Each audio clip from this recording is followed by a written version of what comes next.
प्रीति को घर आए हुए कितने दिन हो गए हैं। जब से शादी हुई है मेरी बच्ची की तब से वो घर नहीं आई है।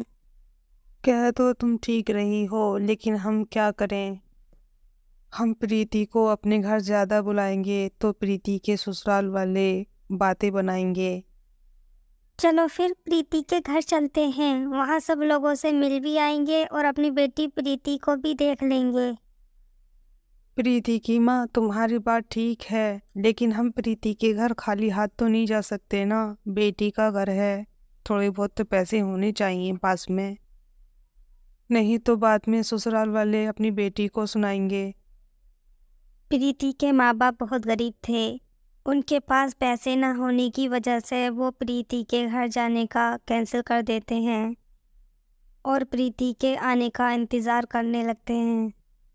उधर प्रीति अपनी ससुराल में बहुत खुश थी, क्योंकि प्रीति की किस्मत से प्रीति की ससुराल उसको अमीर मिलती है और वो वहाँ पर खूब खुश रहती है। फिर एक दिन प्रीति, मैं किसी काम से शहर जा रहा हूँ और रास्ते में तुम्हारा गांव भी पड़ेगा। मैं सोच रहा था कि तुम अपने माँ के घर शाम तक रुक जाना और उधर से वापसी आने में मैं तुम्हें लेता आऊँगा। इस तरह हम उन दोनों से मिल भी लेंगे। काफ़ी दिन हो गए हैं तुम्हें अपनी माँ के घर गए हुए। नहीं, मैं नहीं जा रही, आप चले जाओ। वहाँ पर बहुत गर्मी होती है और मुझसे बर्दाश्त नहीं होगी।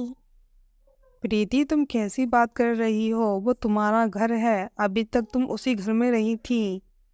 हाँ, मैं इसी वजह से तो नहीं जा रही हूँ, क्योंकि मैं अभी तक उसी घर में रही थी। मेरा मन नहीं करता आप जाने को।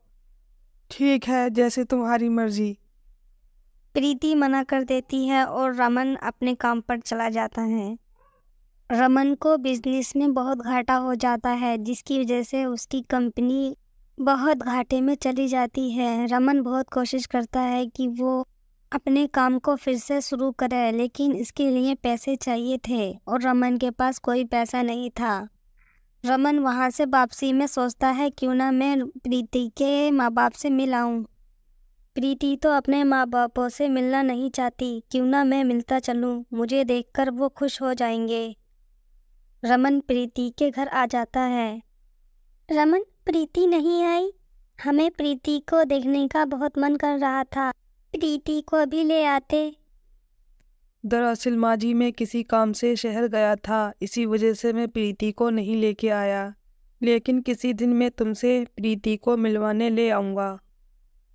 इस तरह रमन काफ़ी देर वहाँ बैठ जाता है और बातें करने लगते हैं और रमन को कितने पैसों की ज़रूरत थी ये भी बता देता है।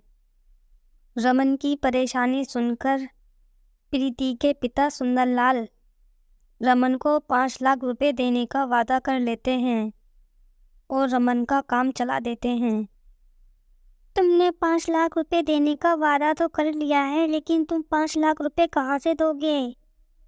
हमारे पास तो इतने भी पैसे नहीं हैं कि हम अपनी बेटी के घर भी जा सकें। प्रीति की माँ, ये घर किस काम आएगा? ये घर हमारी बेटी के काम नहीं आएगा तो किसके काम आएगा? कल को ये घर मैं सेठ को बेच दूंगा और कुछ दिनों का टाइम भी ले लूंगा। जब रमन का काम ठीक हो जाएगा तो वो हमें पैसे वापस कर देंगे और हम अपना घर भी वापस सेठ से ले लेंगे। इस तरह वो अपना घर बेच देते हैं और 5 महीने का टाइम ले लेते हैं। 5 महीने कितनी जल्दी गुजर गए उन्हें पता ही नहीं चला। 5 महीने पूरे होते ही सेठ उन्हें उनके घर से निकाल देता है और वो बेघर हो जाते हैं। उधर रमन का काम अच्छा चलने लगा था। फिर एक दिन रमन उनके पैसे वापस करने जाता है तो प्रीति से कहता है, चलो प्रीति, मैं तुम्हारे माँ बाप से तुम्हें मिलवा लाता हूँ, काफी दिन हो गए हैं। नहीं, मुझे नहीं जाना, आप चले जाओ। प्रीति इस बार भी मना कर देती है और रमन अकेला चला जाता है। जब रमन वहां जाकर देखता है तो वो घर पर नहीं होते हैं। तो फिर रमन आसपास के लोगों से पूछता है तो वो लोग सारी बात रमन को बता देते हैं। अब रमन सोचने लगता है और पछताने लगता है। ये सब मेरी वजह से ही हुआ है। आज पिताजी और माँ जी बेघर हुए हैं तो मेरी वजह से हुए हैं। पता नहीं कहाँ होंगे ये दोनों। फिर रमन उन दोनों को हर जगह ढूंढने लगता है, लेकिन वो कहीं भी नहीं मिलते। फिर एक दिन रमन मंदिर के रास्ते से गुजर रहा था। तभी वो देखता है कि वो दोनों बैठकर मांग रहे थे। रमन उन दोनों को अपने घर ले आता है। प्रीति उन दोनों को देखकर चौंक जाती है और कहती है, माँ, बाबा, आपने ये क्या हाल बना रखा है? ऐसे लग रहा है जैसे तुम मांगने वाले फकीर हो। प्रीति, कभी तो ढंग से बोल लिया करो। क्या तरीका है ये माँ बाप से बात करने का? तुम्हें बहुत घमंड है ना अपने पैसे का।